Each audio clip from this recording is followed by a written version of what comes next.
Сайн байцгаана уу? Хулан байна. Сувдаа байна. За манай жишээ ярэ буюу Teacher Tell подкастны эхний дугаард татан орой. За сувдаа гүшээ. Хоёлоо яагаад подкастыг санаа гарсан бэлээ анх? Хоёлоо гиснээс ер нь бүх багш нар тийм. Бүх багш нар нөгөө нэг ингээл хичээл завсарлаа. Тэгээл нөгөө хичээл завсарлаа. Багш нарынхаа өрөөлөө ингээл Google явдаг тийм. Тэнгүүд л ингээл орж ирэнгүүтлээ ингээл амар ярьдаг шүү дээ. Би сая миний хичээл юм байла. Би сая хичээл ингэж заалаа. Эсвэл ийм асуудал гарлаа. Ийм асуудал гарлаа гэл. Нөгөө хүүхд маань амар гоё надад тэгэж харьцаад ч юм ингээл дандаа ярилцдаг те. Тэр юусо багш нарын өрөө гэдэг чинь юусо өөрөө подкастны студио байгаа байхгүй тий. Тийм учраас бид хоёр тэр яриагаа л юусо бичлэг болгочих. гэж шийдсэн байгаа. Тэгээд энэ жишээ ярий буюу өөртөө тохиолдсон жишээнүүдээ яриад подкаст болгоё гэсэн санаагаар энэ подкаст эхлүүлсэн. За нөгөөдөөгөр бас бид хоёр чинь хоёулаа залуу багш нар. Сувдаа багш маань 2 дахь жилдээ би 3 дахь жилдээ ажиллаж байгаа. Тэгээ мэдхгүй чадахгүй зүйл юусоо алхам тутамд толгордог.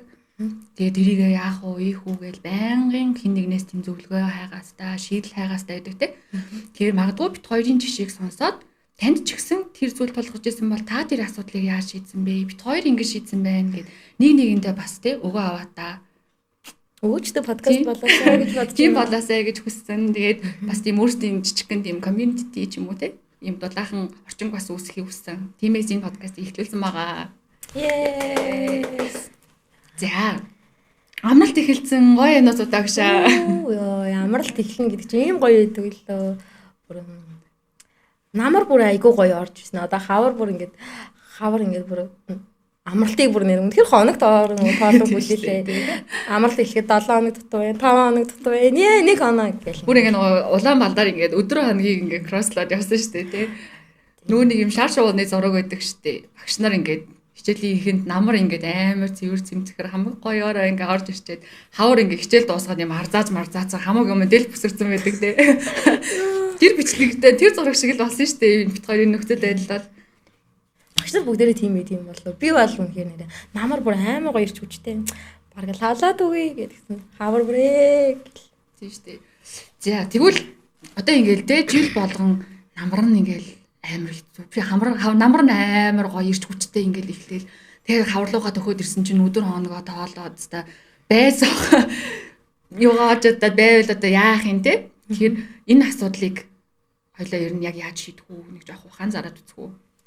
Ухаан зарыг гэхээр нөгөө багш нарын гол даачвал бол хүүхдүүдийг хичээлээ захтай мэдлэгээ олгох.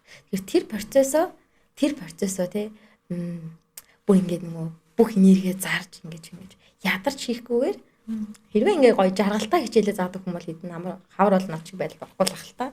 Би бол нөгөө ингээд бүх энергээ зараад ингээд учраа олохгүй ингээд дээшнээ гараад доошноо гараад ингээд айгүй савлгаатай байсан учраас хавар бүх энергээ сороод босооч хичээл гэж бодсон. Тэгэхээр яаж хичээлээ те өөртөө ингээд зовлонгүйгээр жаргалтай хүүхдүүдэд хичээлээ заах вэ гэдгийг миний хувьд хамгийн түрүүн шийдвэрлэх асуудал гэж би өөртөө олё гэж бодож байгаа. Чиний хувьд юу сэтгэлгээ. Тэгэхээр юу аах вэ? Хоёлаа жишээнүүдээсээ дурдах уу? За жишээ ярь шүү дээ. За тэгэхээр юу хайсан бэ? Сувдаа гүшийн хувьд яг энэ хичээлийн жилдээ өөрсдөө чинь толгорсон юм хамгийн хэцүү асуудал юу байсан бэ? Гоё асуудлаас эхлэе ярих уу? Муухай зүйл ярих гэж байгаа шүү дээ. Тэгэхээр хамгийн гоё зүйл ярих юм бол би багш болоод анх удаа 4 настай хүүхдэд хичээл зааж байсан байхгүй юу? 4 настай жоохон хүүхдэд англи хэл заадаг гэсэн. Ингээд одоо тэр хүүхдүүд нь 5 настай болсон. Тэгэл тэднийгээ хараад тэд нар миний урдаас ингээд миний заасан юмар ингээд надтай англи хэлээр ярих. Тэрнээс би бүр амар энерги авдаг. Тэгээд тийм бүрхэн 5 настай хүүхдүүд англи хэл зааж байгаа бас хаяа сэтгэлээр унахаараа бүр энерги авдаг. Тэгээд тэр бол миний бүр ингээд өнгийн хайртай ер нь бол нандиндаг ер нь бол юм өчөөд тэгэхээр тэр хүүхдүүдээс үнээр энерги авд юм байна. За тэгэхээр энерги авч исэн зүйл маань болохоор хүүхдүүд нь заасан юмыг сураад цаагаад өдөөс нь англиар яриад эхэлсэн бахна шүү дээ тий. За тийм миний хувьд болохоор би шинэ ажилд орсон энэ жил шинэ хүүхдүүдээс шинэ арга зүйн туршсан. Ер нь бол намрыг бол би бүр үнэхээр супер хэлсэн шүү дээ. Амар олон ингээл шинэ хүүхдүүдтэй тэгэл шинэ хамт олонтай намар бол үнэхээр гоё байсан. Бүр бүх зүйл нь гоё байсан. Өдөр хоногийн зүгээр ингээл зүгээр хийсэл өнгөрөөсөн шүү дээ. Би бол Яг тийм хэцүү зүйл бол надад толгораагүй амар гоё байсан. Хүүхдүүд гоё байсан. Бүр ингээд хичээлээ бүр хилцээ ингээд 1 минут 1 цаг ингээд дуусчихваа гэмээр гарч ирээд бүр ингээд цаг яагаад дуусч уу гэмээр бараг нөгөө хүүхдүүдээ ингээд маргааш хурдан болоосай гэж бодож байсан. Тэгэл жоохон ингээд хавар болоод 1 сар 3 сар гэж хэлсэн чинь тэгэл доош яваад ихсэн шүү дээ. Тэгвэл за энэ жилд нэг жоохон тохиолдсон нэг жоохон хэцүү асуудал тулгарсан жоохон шийтгэд бэрхвэсэн асуудлаас ярьж эхэлж байна. Холон маш. За миний хувьд болохоор надад нэг анги байдаг. Тэр ангид юм 2 сурагч байдаг. За Болдоо Бата гэж нэрлэлтгүү. За Болдоо Бата 2 тий. Боб гэд нэрлэж анги. Боб Джек 2. Боб Джек 2. За Боб Джек 2 болохоор анхаарал айгуу төвлөрөх багтай. Тэгээд тавьсан шаардлагын маань бүр огт билүүлдэггүй бүр ингээд.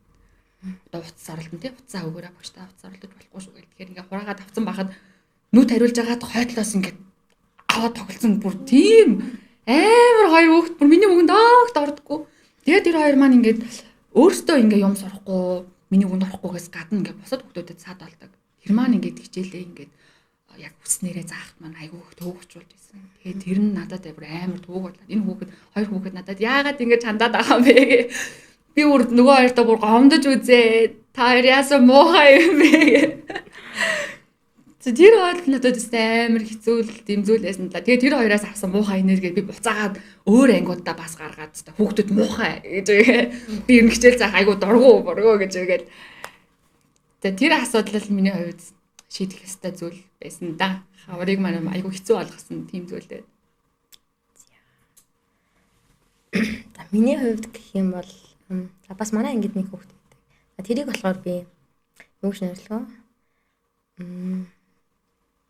Саймон гэж нэрлэжээ тий. За Саймон манай ангийн Саймон болохоор ерөөсөө юм ингээ хичээлдээ ерөөсөө амар уйдсан хүүхэд байдаг. Ингээл нэг шинэ хичээл ингээ заагаад ч юм ингээ шинэ ингээл дуу муудуулаад ерөөсөө тэрийг ингээл гэж хүлээж авдаг. Тэгэл би бүр тэр хүүхдийн ингээл ааш хаягнд нь харуулах гал нөгөө дуугаа бүр улам хөвгөлтөө дуулж муулах гал ингээд бүжгэлгээл би бүр ингээ бүр яддаг гэсэн байхгүй юу. Бүх юмд уйдгартай ханддаг ерөөсөө. Шинэ юм заасан ч уйдгартай.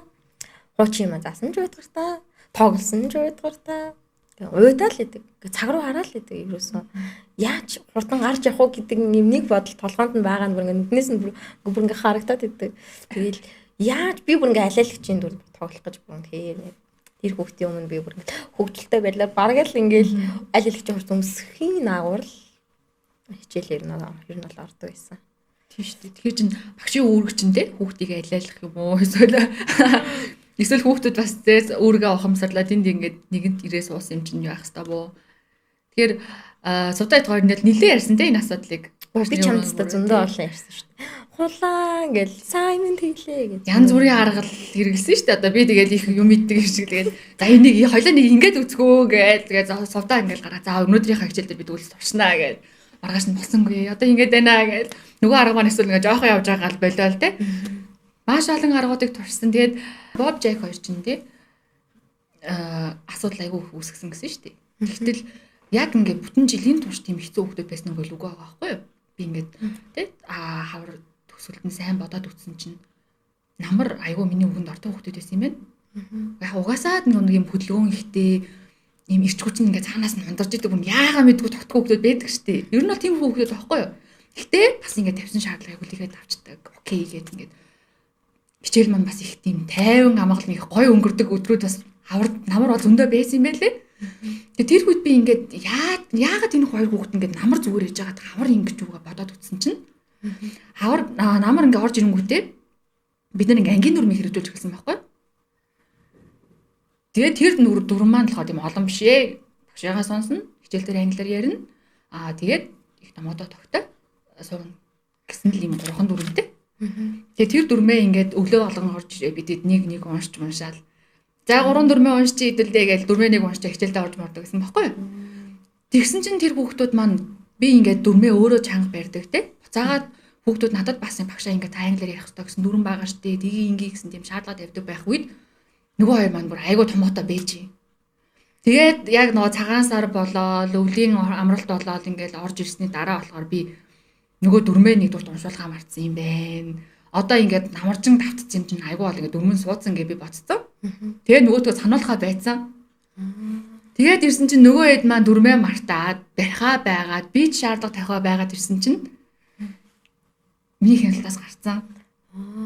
Энэ ингээд дүрэн байхгүй бараг нөө яасан ч яах вэ юм шиг болцсон нөгөө хоёр маань. Тэгээд буцаагаад би шаардлага тавихаар хүлээж авахгүй байдал үүссэн. Дундаа орсон юм шүү. Тэнийг басна дундаа орсон байгаа байхгүй юу? Нэлийн татн болоо дундаа орсон юм шүү. Тэгэхээр дүрэн маань бол надад бүр амар тусалж исэн юм байна гэдгийг би тэгэхэд ойлгож байна л да. Холон маш тэгвэл намар ажилд ороод шууд эхэлсэн юм шүү дээ дүрмээ. Би чи ингээ одоо 2 дахь жилийн ажиллаж байгаа чинь түрүү жил бол би бүр тэр дүрмэн дээр бол ерөөсөн тийм ахтар ажиллаагүй юм байна. Бүр 1 жил баг дүрмээ баг ойшодгүй явцсан байна. Сулагч ер нь нодлон дүрмтэй байсан уу ингээ та? Байсан л та. Гэтэ тэрийг ерөөсөн тэн дээр нэг юм байж лээсэн. Тэгэл эклээл нэг юм тайлбарласан. Тэгчээд ерөөсөө тэрийг дүрм ийм шүү манайхан гэж ерөөсөө тэгж акцент ерөөсөө өгөөгүй юм байна. Хэрвээ тэр дүрмийг тэгж сахижсэн бол би ч нөгөө дүрмгүй болохоор тэгж явжсэн. Одоо бүр ингээ яг ярианасаа ойлгочлоо. Ингээл нөгөө хүүхдүүд маань ингээл нөгөө аппликейшн гэрийн даалгавар хийх аппликейшнээ ерөөсөө үздэг. Ингээл дүрмгүй болохоор ч багш ингээл шаарддаг аппликейшнээ үзээж гэж байгаа сүлээ гуугаад эхэлт юм л. Бараг үзчихэлтэй гэж мэгэл.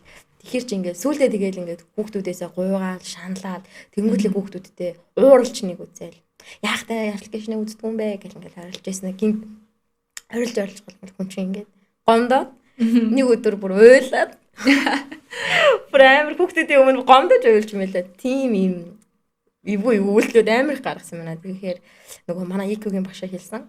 Бүлхийг дүрмээр нөгөө ингэж барьдгаа, удирддгаа гэдгийг юусоо ойлгохгүй гуйж нэг үзээд, уурлаж нэг үзээд, стресс нэг үзээд, уйлж нэг үзээд гэд өөр аргаар ингэ зөндөө олон үзээд 1 жил явцсан байгаа байхгүй юу. Тэгэхээр IQ-гийн багштай үнэхээр хэлж байна. Тэгвэл холон багшаа танай ангийн дүрм чи ямар дүрмүүд байсан бэ? Ерөөсө 3 дүрм шүү дээ. Speak English only, sit nicely and listen to the teacher. Оо, ерөөсө л энэ 3.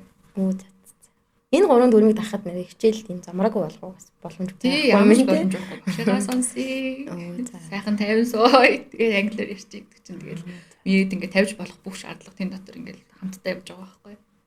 Тэгээ холон багшаа нөгөө дүрм дээр бас юм идэв штэ.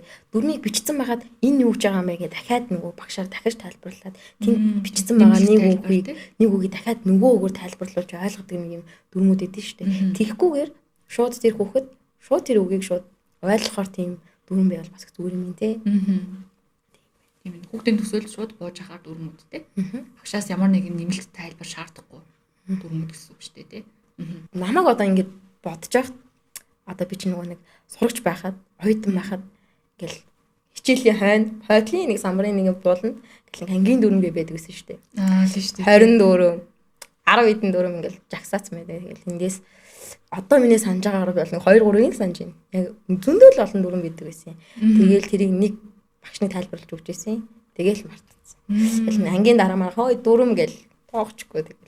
Тэр бүр дүрм. Чамаа хэлсэн чи яг ингээд би бас бодоод үзсэн чи манай ангид ямар дүрм байлаа. Санаж байна уу? Санахгүй штэ. Нэг санахгүй. Ямар ч амар олон дүрм байдаг гэсэн тий. Тий. Тэр нөгөө дүрм чинь ингээд ангийн болон гэдэг нэг анги болгонд байдаг байсан чинь нэг юм самбар.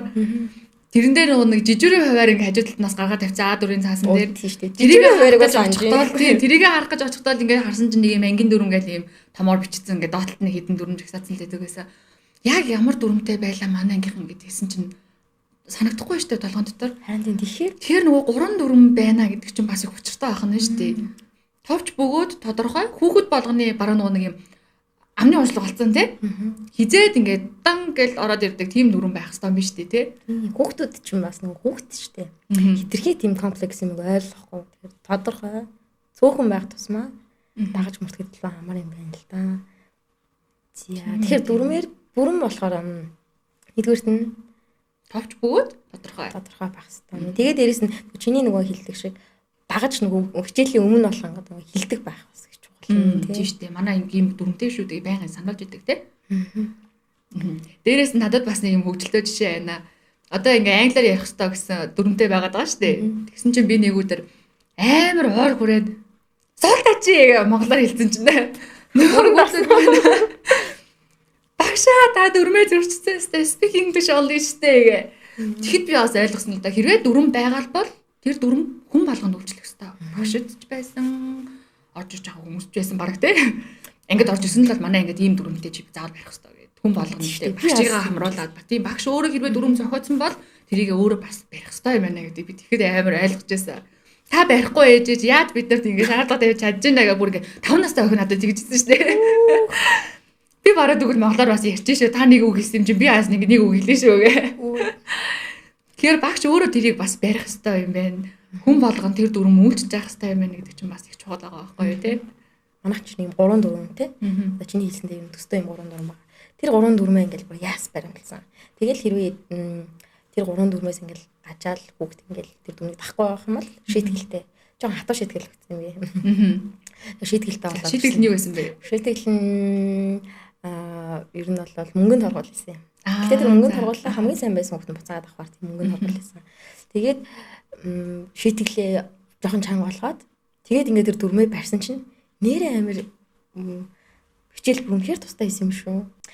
Би бүр тамираа барьсан шүү дээ. Бүр сүүлдээ бүр тэр анги руугаа бүр ингээ хүн орхоос дургу болчихсон юм билээ шүү дээ. Тэгээд нөгөө баяр баясгалтай хичээлээ заахын оронд нөгөө гомдоо шаналаад стресстэй уурлаад байгаа болохоор бүр ингээд хичээлээ заахдаг бол ингээд ямар ад жаргалгүй заахад завхуртан шиг л заачи хийх стомик галс хийчи гэдэг ч юм ингээд юм сөрөг мэдрэмжүүдтэй их ер нь бол нэг жилийн явсан байна. Баяр хүргэе бүр нэг жилийн өмнө бүр ойлгоцсон юм шүү дээ. За тэгэхээр энэ намраас бол гэхдээ дүрмээ хэрэгжүүлсэн юм байна те. Тийм дүрм хэрэгжүүлсний дараа чинь би ч юм бүр нэр үнэхээр жааргасан.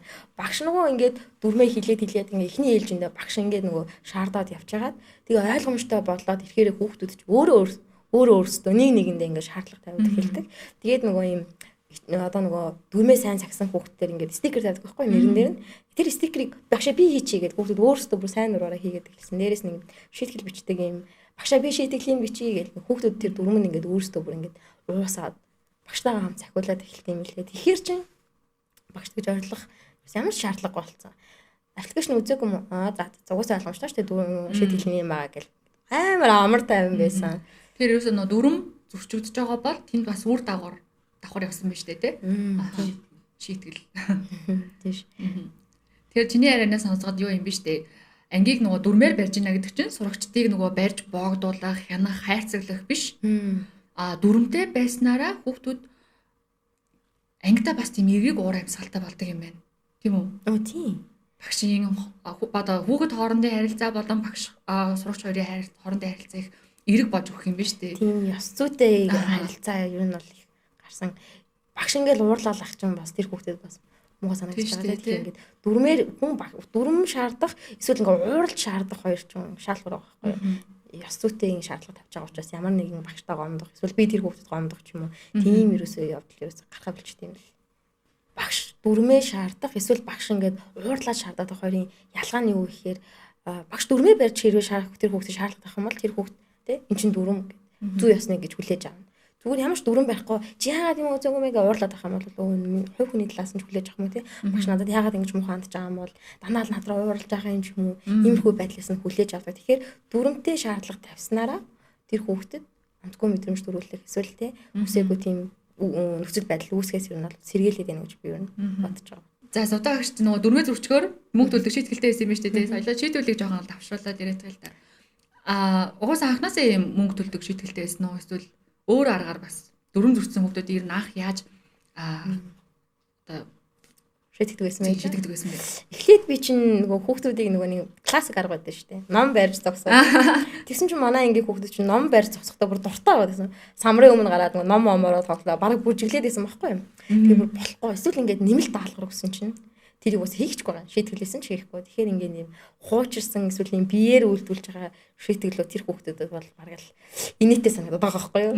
Санал багшаа би ном өргөж гарсан. Ширээ өргөч гэж юусоо бүр болж өгдөг.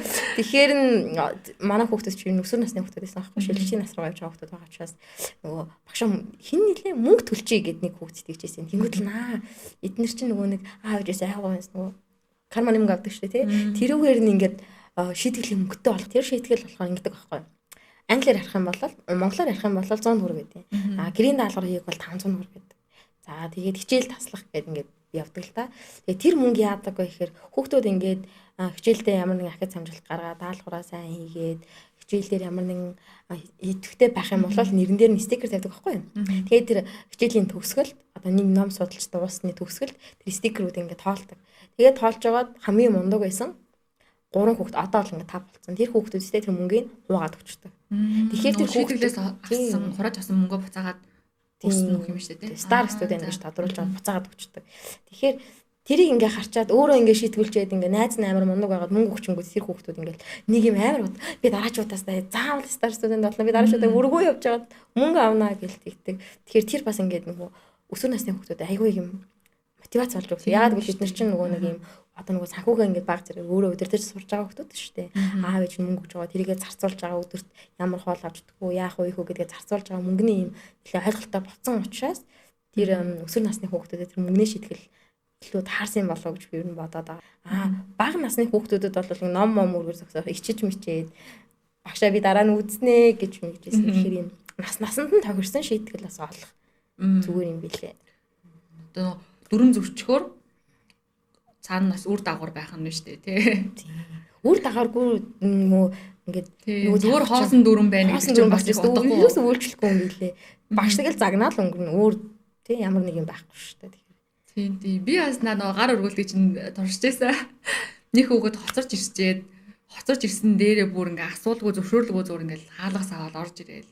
Тэгснээ бүр ингээ хажуудлын хүүхдүүдтэйг ингээ юм яриад хичээл цаадалтай. Нали босчи гэж хаашаа ачаа дагс гэж гисэн чинь нөгөөдөг ч байсан. Инээгээл яваал. Бүр баярлаад байгаа байхгүй юу? Харин баярлаад идэг хүүхдүүд ингээ яагаад ч юм шийтгүүлэхээр баярлаад идэг би гайхаад чи одоо. Тэгээ бүр ингээ өөрөө бараг санал өргөчгүй багшаа. Нэг хүүхдийг бас ингээ зогсоодсон байсан чинь нөгөөх маань бүр ингээ хүүхдүүдийн өмнө би уг ингээ гараа нөөч бас ичиж мичих байх гэсэн шүү бодсон байсан чинь самбарын урд гаргаад ингээ зогсоодсон байсан чинь нэг харсан чинь хүүхдүүд инээлдээд яаж вэ ингээ эргээ харсан чинь нөгөөх маань миний хойно ирээ доошоо суугаа миний юугаар ингээ тоглож суудчихсан. Тэгэхээр наад чинь бас их зүгээр юм байна те хүүхдүүдэд бас нэг юм алж болохгүй үн зинтэй ямар бас ингээ яриад авчих бас их айтаахан байна шүү дээ. Нөгөөтэйгөр бас нөгөө дүрм хүүхдүүдийн нүдэнд харагдаад байж нэгдэг чи айгуу чухал те. Миний дүрм болохоор яг хүүхдүүд над руу харахад миний хажууд самбарын урд гэж байдаг байхгүй юу. Тэгээ өглөө болгон хичээлдээ бид нар орж ирэхдээ тэрийг давтдаг. За тий, ерөөсөө нөгөө нэг бараг мэдлэг байж байгаа. За дөрмөд автъя гэж яваад орно шүү дээ тий. Тэгэл цагаан хамцгаас нөө за дөрм манад 3 4 юу илээ гэж тэгэхээр хүүхдээс та нөгөөдгөө ингээл доржигнуулаад зүгээр ингээ харахчгүй заяа сүултээ. Ингээд цээжнээс ингээл гарч байгаа. Угасаа л юм штэ гэл. Тэр угасаа л юм штэ ихэр чинь нөгөө нэг бараг соёл шиг болох юм. Тий, соёл шиг болсон байгаа байхгүй юу тий. Энэ ингээ бараг сүултээ нөгөө дүрэн гэхээсээ илүү бид нар угасаа л юм. Мөрөдлийн зүгээр сургалтын юм л ээ. Тэнд угасаа л юм. Бидний соёл юм гэж юм шүү. Тий, бид нар угасаа л юм гэдэг шиг. Хүүхдүүд угасаа үгүй тэрэн дээр бүр ингээ ярьж амар гоо жишээ ороод ирлээ. Маад ингээ 7 настай нэг өөр хүүхдтэй байгаа байхгүй юу. Тэгээд би ингээ 9 сард ороод ирсэн чинь монголоор ингээл ярьж байгаа. Угаасаа ингээд өөрийнхөө ингээд нэг өдөр болсон зүйл, ботсон зүйл ингээ ярих хуваалцах амар дуртай хүүхд таахгүй.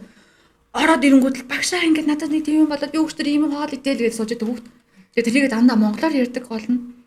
Тэгэл би ч нэг speak English only. English please гэлээ. Аха гээл тэгээд тэгсэн сүүлдээ бүр нөгөөдгөө ингээл давцаар байгаа хүүхд нөгөө хүүхд маань ингээ монголоор ярьж эхлэнгүүт ангийнх нь шууд ингээл speak English only гээл нөгөө дөрөв рүүгээ заагаал ярьдаг.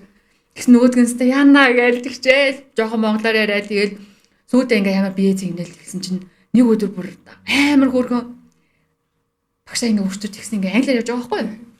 Би өчтөр сургуулиараа ингээ явж исэн чинь 500 төгрөг авч байгаа. Би тэрүүгээ авчаад дэлгүүрөө ороод ингээ авах гэсэн юмаа гэдгсэн чинь яг нөгөө нэр нь англиар хийж чаддгүй.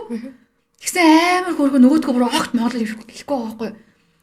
I bought something гэдэг нөгөөдгөө бүр ингээ англиар бүр ингээ толгоноосоо хайгаад бүрээсээ л ингээ тэр хүүхдийг ингээ би ингээ монголоор би ярьж чаддаг юм чи монголоор ганц үг хэлчихэлтэй гэсэн бодол тэр хүүхдэд огт орохгүй байгаа байхгүй юу? Бүр тэгтлээ тэр дүрм ингээ суудсан байгаа байхгүй тэр хүүхдэд би англиар л ярих ёстой гэл англи үгээл хайгаад ингээ багшаа надад ингээ туслаад би нэг юм авсан ингээ бүр сүулдэ бүр ингээ биеэрээ дүрсэлж үзүүлж иж тэр хүүхэд надад тэр үгийг хэлж байгаа байхгүй юу? Тэгэхээр дүрм эхлээд магадгүй те дүрмээр эхэлнэ. Дүрм байж байгаа сүулдэ тэр хүүхдэд ингээ байх ёстой тийм соёл болж үлдэх ёстой юм болов. Тэ? Тийм байх те. Ямар хөөрхөн юм бэ? Танаа тэр үлдчих юм гэдэг юм бэ? Хайр. Хайр штэ. За тэгэхээр чи хоёрын подкастны эхэнд ярьсан шиг те багшийн амьдрал хаврын нэг өөр, намрын нэг өөр байхгүй тулд тухайн бүлгийг бид нэр дүрмээр нь барих хэрэгтэй юм байна.